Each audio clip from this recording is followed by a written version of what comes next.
listeners, and welcome to another episode of the Stir Fry Let It Fly podcast, where we give our takes on all things NBA. James here with Will and Cyrus, where we are currently recording from a studio in Vancouver, Canada. Before I pass the baton, remember to follow us on @StirFryPod on Twitter and IG. Hi, this is Cyrus. I hot Spurs since '97. I still like Kawhi a lot. And this is Will, typical Westbrook hater for obvious reason. And this episode is brought to you by Haley Giselle Skincare and their all-natural caviar infused collection. Be naturally beautiful. Okay, so we have a couple of topics on the docket today.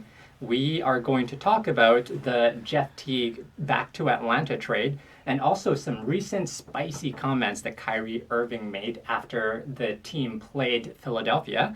But first, we are going to start with the San Antonio Spurs, who have been, as of late, playing really well. More recently, in the last 15 games per NBA.com advanced stats, the Spurs are 6th in offensive efficiency as a team. And LaMarcus Aldridge has been shooting 44% on three-pointers, taking 2.7 three-pointer per game.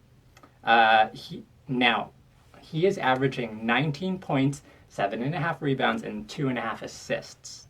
So, guys, are the Spurs for real? Cyrus? I think they are still trying to get back to the payoff, since this is it might be last year for Coach Pop. What about you, Will? Well, I think I did read an NBA article about how the new Spurs is playing like the Milwaukee Bucks and DeRozan is playing like Giannis. Is that a joke? It's not a joke, just because currently DeRozan is playing free-form basketball where he roams around whenever he wants, wherever he wants. And he is an underrated passer, I believe. And then when he can go in and if he believes that the shot should be taken, he will shoot it. And if he don't think so, he will kick it back out to who he believed a good shot would be. And I think this couple, 10 games, they are improving. And just one thing for you, Cyrus, I think LaMarcus is playing like a Kevin Love role, and which you think is good. So let me hear what you think of the situation. I think the turning point for Spurs from a really bad result to the team right now, the turning point is when LaMarcus starting to shoot a lot of free, because when he's not under the hoop right now, DeRozan get more spaces to do his things like drive in and do the layup and kick out the ball. So because of LaMarcus' shift to shoot more free, it actually make DeRozan better. Okay. It's true. LaMarcus changing from taking those turnaround mid-range long twos to taking a three-point shot, which is maybe just a couple of feet away, has changed the game for the team, right? Also because he's shooting enough and at a high percentage, where if you're the opposing team, you actually have to game plan about that. And you're right, it gives DeMar DeRozan more space to operate. So basically, LaMarcus is playing like Philadelphia, where Embiid was clocking the lane for Simmons. Now that he's out of the way, DeRozan can actually thrive and take the mid-range shots. And okay, I watched the Spurs game recently. Okay, I have to admit, DeRozan's shooting percentage is way better than the season beginning. Like, he's a little bit better. Yes, he was granted, he was taking some really tough and sometimes really bad shots, but he was making them. And that game against Milwaukee, like some of those really contested, like close in the paint twos, those were tough, bad shots, right? He was making them. And so props. And yesterday, I watched Spurs play against, I think, Miami. Even Jimmy Butler is defending DeRozan. He's still making those tough shots. So I have to give the credit to DeRozan. He is playing pretty good for the past 5 or 6 games. Cyrus, come again? DeRozan's play a little bit better in the past 5 and 6 games. The last time I checked, I think he was named the Western Conference Player of the Week. That's right. Yes. Yeah. Why don't you give us your take on DeRozan throughout this few years? Not few years. For the past 2 years actually, because of course I am pretty sad that Kawhi become a DeRozan, but he did not perform last year in the playoff when we against Denver. But he choked again, so that's why I have no expectation on him. And when the beginning of this season, he was not that good until the point when Marcus starting shooting 3 point. Then I think that make DeRozan can do his things. Then Spurs pay result is a little bit better. So basically, LaMarcus became a 3-point shooter, stand-up 3-point shooter. He actually is. Yesterday, when Spurs play against Miami, I think the whole game he only had one turnaround fadeaway shot. So let me ask you one question then. Okay. If we had traded LaMarcus for a Steven Adams, let's just say, Okay. and then we just get a 3-and-D guy on the side, would the team be better? Because why are we paying almost $30 million for a tall 3-point shooter?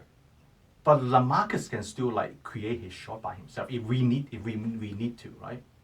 Like if we have no way to create a shot, we can pass the ball to LaMarcus and then he can do his things. And So just for context, this year, DeMar is averaging 22.5 points, 5.3 rebounds, 5.1 assists. His PER is 21.8. Now that is all-star level. That's solid, okay, right? One thing that I heard on the Low Post podcast recently is that in a given team, for a team to be really good, you have your superstar players. And what the superstar players are really good at is not just three-pointers and the inside game, but also the mid-range game. okay, Now, it just so happens with DeRozan, he doesn't quite have that outside game, mm-hmm. right? He's got the inside, he's got the mid-range. Mm-hmm. Now, I think we will see in the playoffs if this new version of the Spurs can have any sustained success, if they even make the playoffs. But to me, this trend is kind of boding really well, right? Because I've always thought that having two heavily mid-range reliant players is not a good formula for success, especially when the kinds of mid-range shots you're taking are turnaround jumpers. Oh, I agree with that. I think if Spurs want to get back to the payoff this year, because right now, as of today, they are still at 9th seed right now. So let's say LaMarcus is doing LaMarcus things. DeRozan is doing DeRozan's things. I hope, two guys that really disappoint me is actually DeJounte Murray and Forbes. Because yesterday when I saw Murray try to drive in, he tried really hard to drive in to get the foul, do the layup, but he always can coast on the layup. That he missed all the shot. And I heard he tried to practice his mid-range game during the summer, but I don't see that he improved a lot. For Forbes and for the past 10 games, he has not playing that well. Okay, I understand he gets some 3-point shot, but I read on the article that he is average around 25 to 30 minutes a game, which I don't think he deserved that much minute. I rather Coach Pop give some minutes to Looney Walker, because yesterday Looney only played for maybe 10 minutes only. So I don't know. I haven't watched that many Spurs games this year, but to me, they're not even in the same position, right? Lonnie Walker is a forward? Shooting guard. He's at 2-3 then, He's a guard forward. A guard. Whereas Murray is a point guard. Yep. So Murray's defensive stats are solid. In fact, they're even better this year than they were the year he was in the NBA All-Defense team. That's 2 years ago. Yeah, because last year he was out, right? He was out with an injury. Yep. So he's probably in there for defensive reasons. Uh-huh. And fun fact, the Spurs are actually in 17th in defensive efficiency as a team. Is it better than last year or worse than last year? Because last year we don't have DeJounte. Yeah. And we are not struggle to this season right now. I mean, the situation right now is with the typical Spurs way, they were able to win enough games and have enough minutes where developing players can try out new things. But now that they're fighting for the eighth seed, and every game is a close game, Murray wasn't able to try out his new mid-range game or three-point game. So he has to go back to his old ways where his strong trait is to drive and kick, and most of all defense. So the Spurs in 2018-19 Okay. were 20th in defensive efficiency. So- So they're better this year. Okay. Not by much. But the problem is, if you're 17th, that means that basically there's a revolving door for teams. Just like they're league average, right? They're not Okay. exceptional on defense. Okay. So whatever gains they make because they're sixth in offensive efficiency, that's only going to get them so far, Okay. right? So again, I mean, I don't think any of us really see them as a championship team this year. But typically, championship teams are top 10 in both offense and And defense, defense. right? Okay, so to wrap up the topic now, I have two questions for you guys. Sure. Is this a DeRozan team? I mean, it's got to be, right? Are you asking if are we going to give him max? No. Is this current Spur team a DeMar DeRozan team?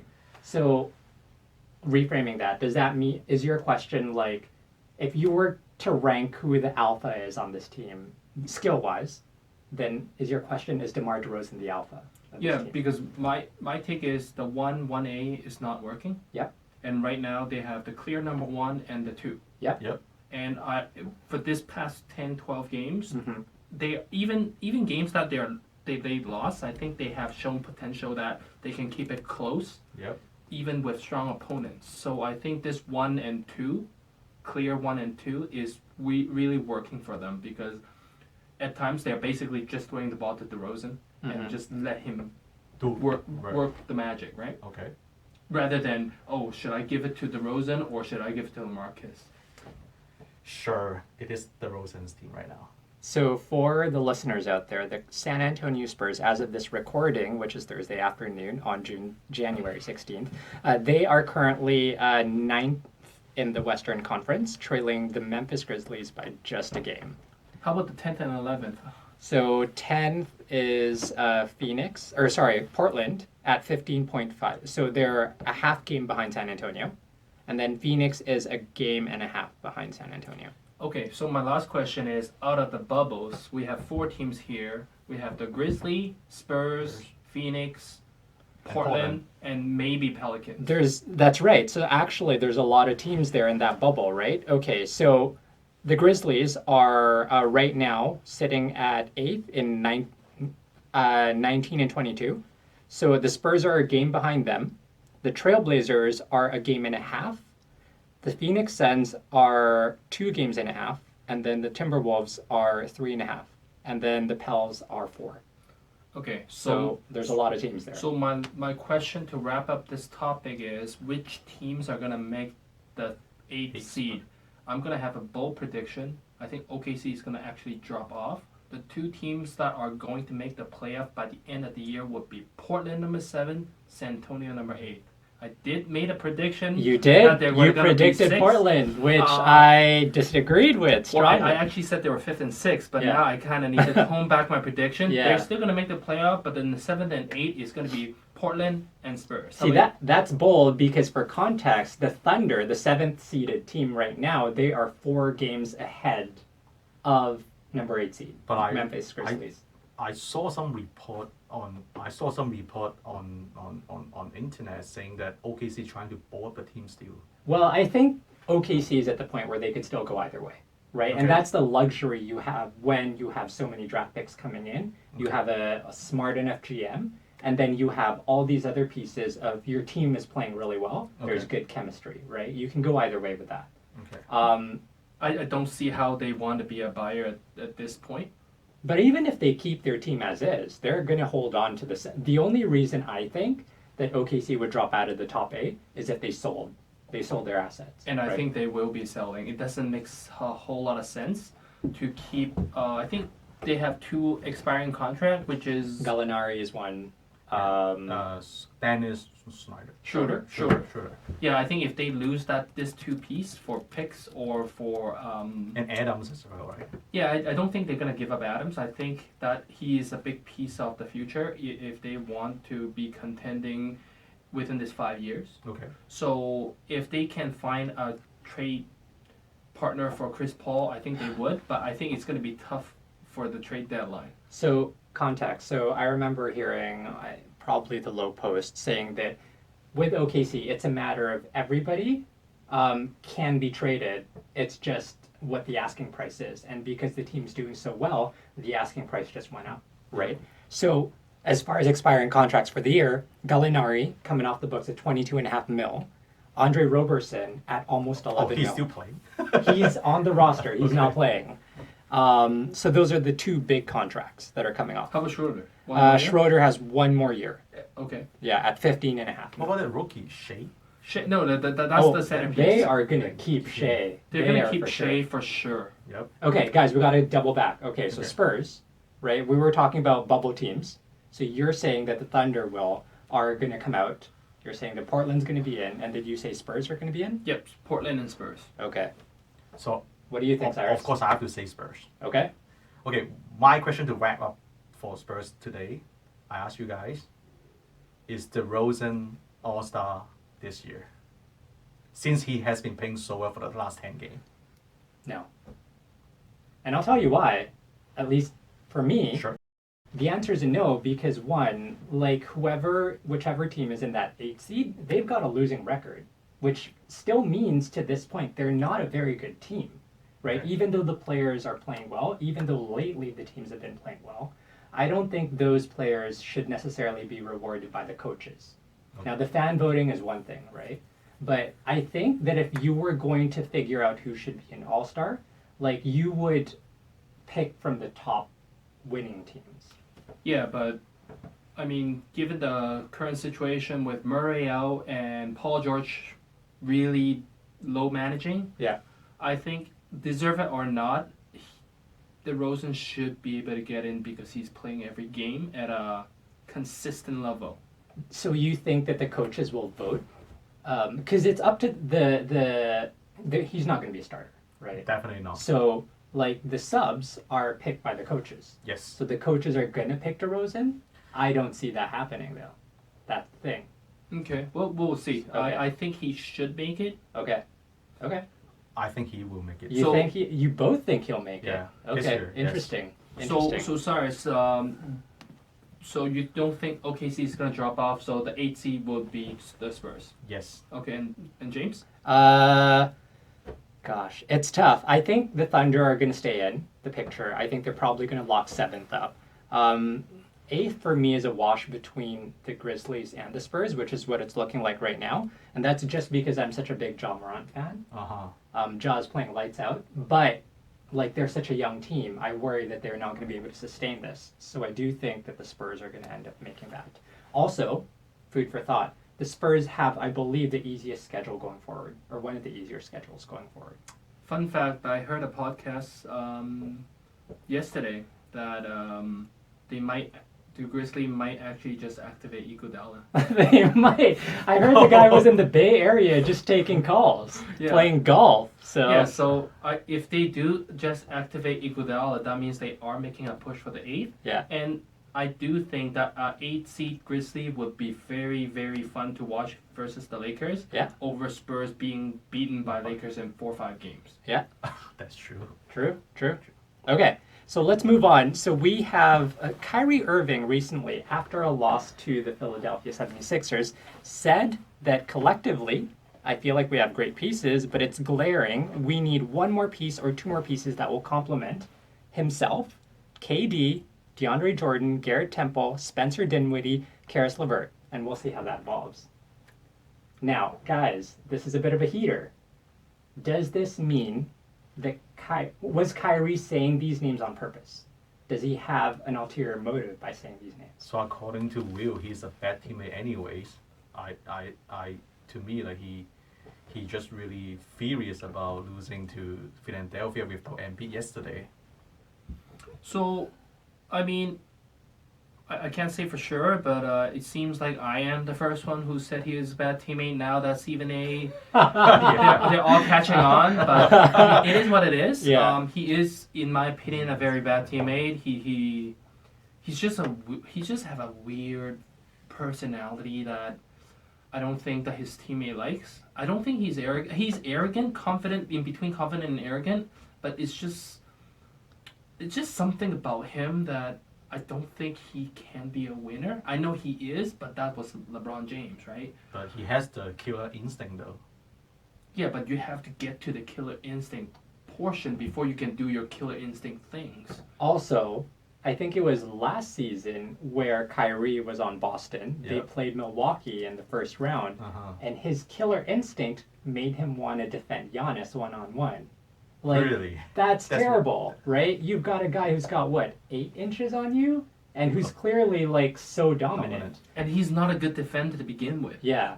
So, I That's mean, funny. he's got swag, but sometimes it goes wrong, right? Yeah, and I was listening to a podcast about the whole Dinwiddie Mhm. and him.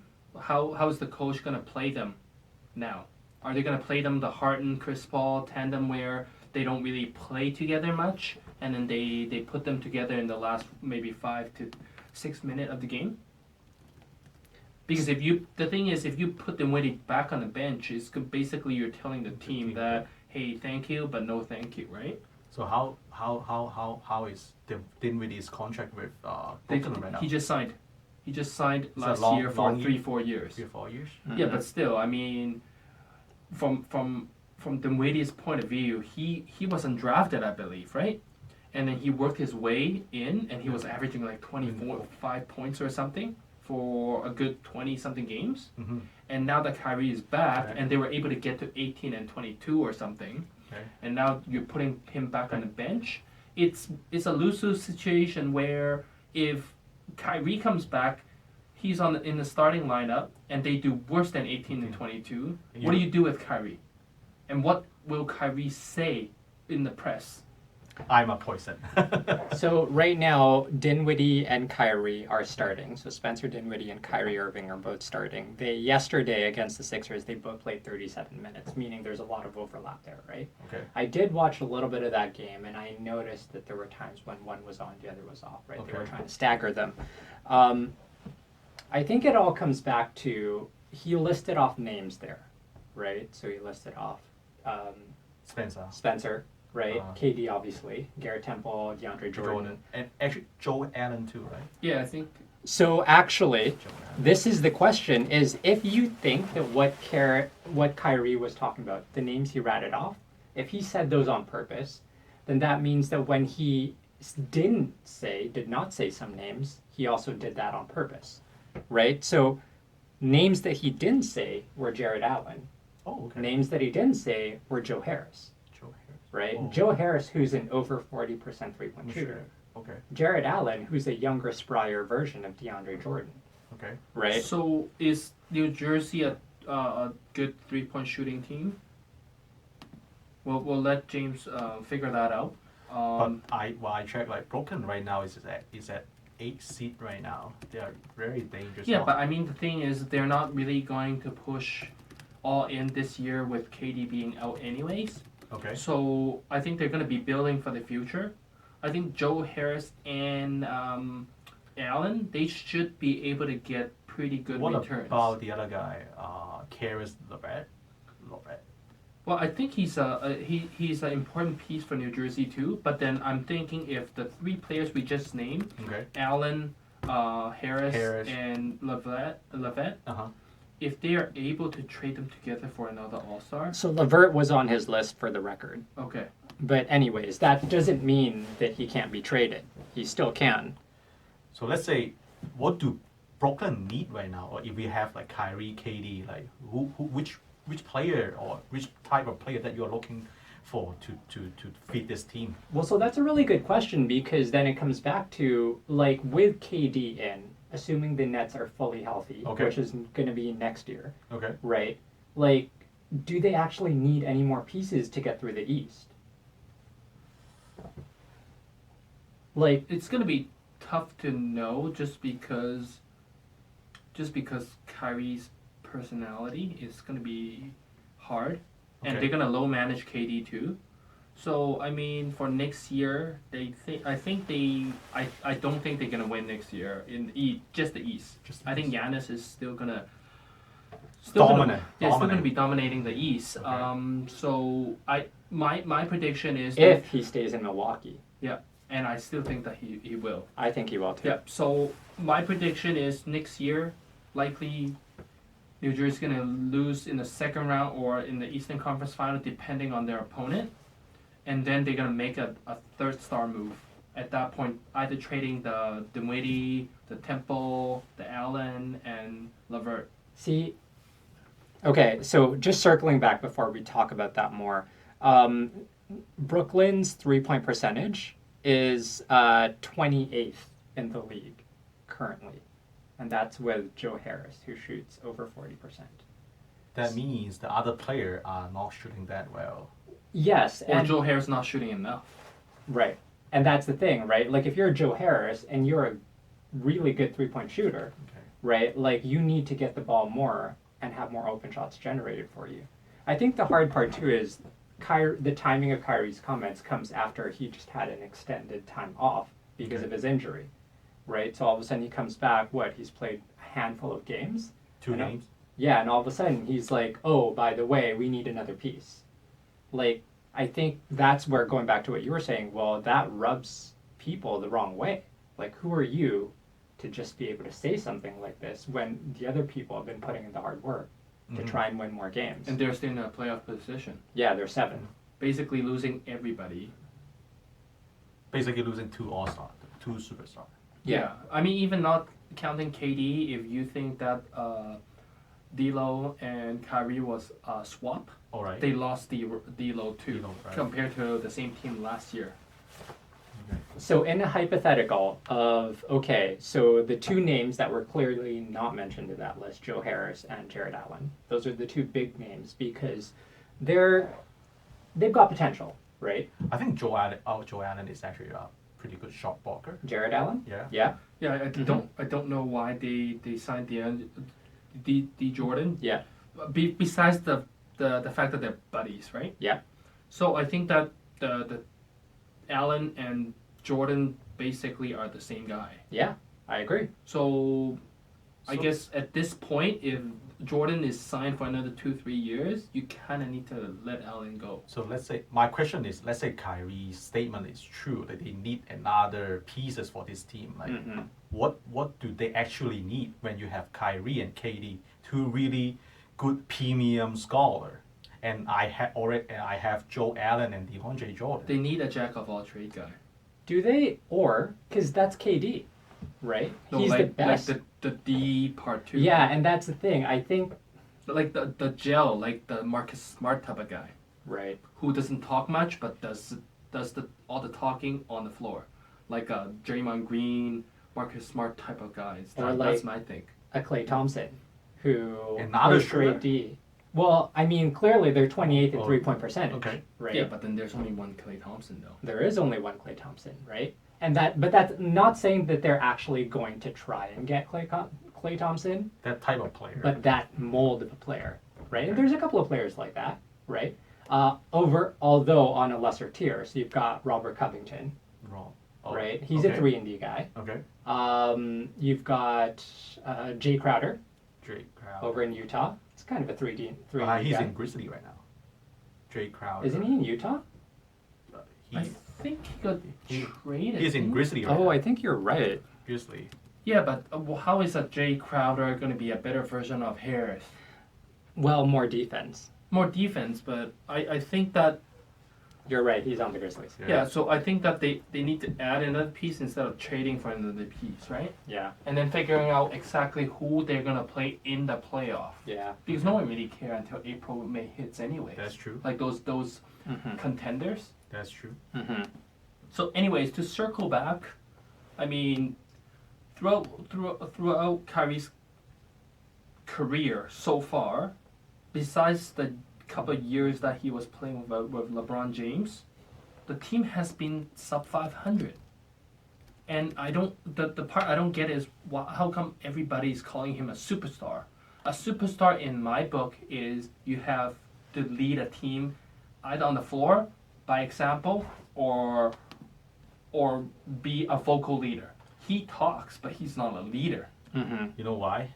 Because his style of games is really fancy.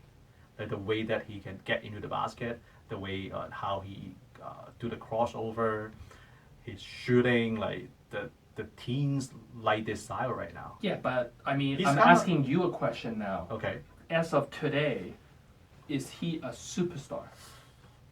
is he a So- Is a superstar defined also as top 10 players in the league? No, I think there's more than.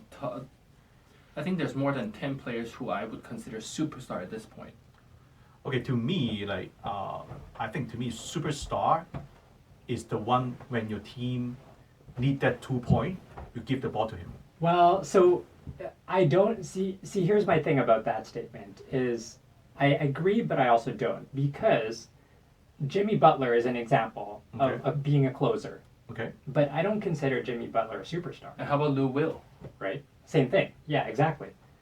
So, like, I think a superstar is basically not just your franchise player. He has to be your franchise player, Okay. but also someone who will carry you to a championship under obviously certain conditions, but will carry you to a championship as the lead guy. Okay. So we know, for example, that LeBron is like that. I don't know if I agree with that. There's a lot of superstar where they're not going to bring you to. Well, and that's the thing. That's why for me, like, there's a tier of superstars, right? So LeBron, Giannis, Kawhi, Harden. KD. Harden, KD, those are all Steph. Those are all superstars for me. Okay. Oh, Westbrook. So Russ in his MVP season, I think was He's not a going to win a superstar. championship No, in his MVP season. no, but that's also because the team was not that good, right? Yeah. So why we? But I mean, superstar doesn't mean that they. No, but they were geared for success, right? So I guess going back to it, I think a superstar is one who, like, there's that tier. I don't think Westbrook right now is a superstar, Yeah. right? I Okay. think he's borderline all-star, maybe, if the coaches decide, hey, let's just bring in Russ because statistically he's there, Okay. right? But the next tier down, you've got your Jimmy Butlers, you've got your Klay Thompsons. Those are like all-star tiers, Okay. right? So Kyrie is definitely not superstar. Not in to my me. book. Yeah, he's not a superstar to my Okay, book. okay, too. sure. Was he ever superstar in your book ever? Because he was never. I don't think so. But that's why, like I'm saying, like I think for me, superstar, you can count with your, I mean, both hands, right? Okay. Like maybe top 10 players in the league. Those are your superstars. So can I put Kawhi? Oh no, Kyrie and Dame in the same level? I wouldn't. I would say Dame is on a higher level. Higher Exactly. level? Yeah, I like- would. For record's sake, I did put Kemba Walker. Walker over Kyrie before ball drop. But that's not like for you, was it because of skills or was it because of chemistry and personality? I mean, don't you have to calculate all? You have to. But in terms of skills, Kyrie's clearly the more talented player than Kemba, right? Yep. But I think when it comes to the whole package, Okay. you'd rather Kemba. Right now it's proven that if you are GM, you would take Canberra because it's better for your team. Look at Boston right now. Well, actually, let me walk that back because thinking about it, I think if you need a bucket and the game's on the line, I would still pick Kyrie over Kemba. Kyrie has that killer instinct. Well, to me. it's the killer instinct and it's the skills, right? It's Yep. being able to take over a game in spurts. Yep. Whereas Kemba, like I was watching a game the other day where they were playing Philadelphia, and he's just, I think his size gets in the way, Okay. right? Like his ball handling is solid, but it's not like Kyrie Irving level. Okay. Yeah, but it's not only the skill level, right? You can be the best skill guy, and then if your team loses every single game, then No, it's true, but like what I'm saying is, if the game was on the line and you needed a That guy 2 to point. carry you for stretches, yeah, like that's where I would take Kyrie because we've seen when he was in Cleveland that he just has those stretches where he'll keep you in the game. Right. 2016 Just by himself. game Yeah. 6. That he yeah, won. but he also have the luxury to just attack at that point. He right? does. So it's a very specific use case. That means he's not that useful. Okay. Okay. So, guys, we got to move on to our last topic for the day. So, we are going to talk about the Jeff Teague back to Atlanta trade. So, what happened was basically it's a Jeff Teague for Allen Crabbe swap in its core. Now, Jeff Teague once played for the Atlanta Hawks. He played for the Minnesota Timberwolves earlier this year. Now he's going back to Atlanta. Minnesota is getting Allen Crabbe. I've heard that for Minnesota, a big reason for this was roster space, salary, right? Now, what do you guys think? Does this trade make either team better? Well, I did hear I wouldn't say a podcast, but like a YouTuber explaining the situation. I think the whole trade, because they're all, by the way, they're all expiring contract. So I think they are either going for a trade where they are emptying a roster spot, so there will be more moves coming, or they are showing Trae Young that they are trying. Okay, to me, before you guys came today, I actually read on Facebook, Minnesota did that move because they are targeting D'Angelo Russell. So they would package Crabbe in a trade for Russell? Something like that. This is the first move. But what was the difference? I mean, why would they do that? Because unless Warrior wants Crabbe more than Teague. Because maybe it lets them get rid of Wiggins. Or Golden State won Covington. I heard about that too, but I also heard that they might be going all in with Wiggins playing point guard. I wouldn't say point guard, but basically he's going to be dribbling the ball the whole time now. And LeBron James. Yeah, so either or, it's just going to be an experiment. If it doesn't work, they're going back to drawing board at the beginning of next season anyways. They're all expiring contracts, right? Okay. By the way, LeBron James is a point guard this season, just Yes. for the record. 19 assists yesterday. That's ridiculous. I had him in fantasy. I know. Yeah, he is a point guard this season. Anyways, okay. So does this trade make either team better in the short term for this season? So I don't see a Jeff Teague would make Atlanta a lot better. Yeah. But Crabbe wasn't even playing like 20 something games out of the 40 games. He wasn't even on the bench. Really? Yeah, so with Jeff Teague, at least that would give I Atlanta some relief when Trae Young is on the bench, because right now they're getting killed when Trae Young is on the bench. Atlanta is currently 9-32. They are the second worst team in the league record-wise. Worse than Golden State's the Okay. worst by one loss. But basically, they're there, right, for the worst team. I don't think Atlanta is going to dig themselves out of this hole this year. Okay. I think that this move, you're right, is purely to maybe have short-term relief for Trae Young. Mm-hmm. I think it's worth seeing if there's any long-term implications for this as far as salaries and contracts. Does Jeff Teague pay a lot in Minnesota right now? I think He was starting. No, he's not. He's not. Oh, he wasn't the starting He's point not. guard? Yeah, no, he's Who? not. I don't know who, but Oh. he's definitely not the starting point guard this year, at the beginning of this season. And right up until the trade. So I don't know who the starting point guard is. I don't fully understand this trade unless there's more moves coming at the Yeah. by the trade I deadline. think Minnesota will have more move. So, for the record, Teague is averaging 13.2 points, 2.6 rebounds, and 6 assists per game for Minnesota. So, and there's our pure speculation that Jeff Teague might not be happy being moved to the bench because he's only 28, right? It's not that though. Yeah. I- So if he is not happy and he's causing issues in the locker room, obviously this is all speculations. That's why they might have to dump him sooner than later. Well, I remember watching a couple of Timberwolves sequences earlier this year where Teague actively, deliberately did not pass to Towns when Towns had a good shot or a mismatch. And that's the kind of stuff where when you're a coach, you're looking at that and you're like, what the hell? Like, Towns is clearly their star player. He's not getting the ball nearly enough. He's a great marksman too, Mm-hmm. right? Teague's job should be feeding Towns. He should have more than just whatever stats he has in terms of assists. Okay. Yeah. So if that is the case, then you might need to move him just because he's a locker room poison, right? Like Kyrie. I mean, circling back, I would actually trade Kyrie for another All Star and keep Dinwiddie, and KD, whoever that person is. So Will, I have a question for you. Yeah. Kyrie or Westbrook? That's gonna be tough. I think I might have to go with Westbrook. Wow, that's a big statement from you, man. Yep. Yep. Why? Because Kyrie, I never really liked him as a player, and as a Okay. person, he's kind of weird. I can't say I don't like him as a person because I never met him. Okay. But you would pick Westbrook over Kyrie. I think Westbrook at least is a good teammate that teammate likes. Yeah, Okay. he's a I really agree. good team. So I know this because I was intensely following the Thunder last year. But like almost all the players love Westbrook because he's the kind of leader who will like pull you back, Back you up. right? And then give you some feedback where it's just you two, take you out to dinner.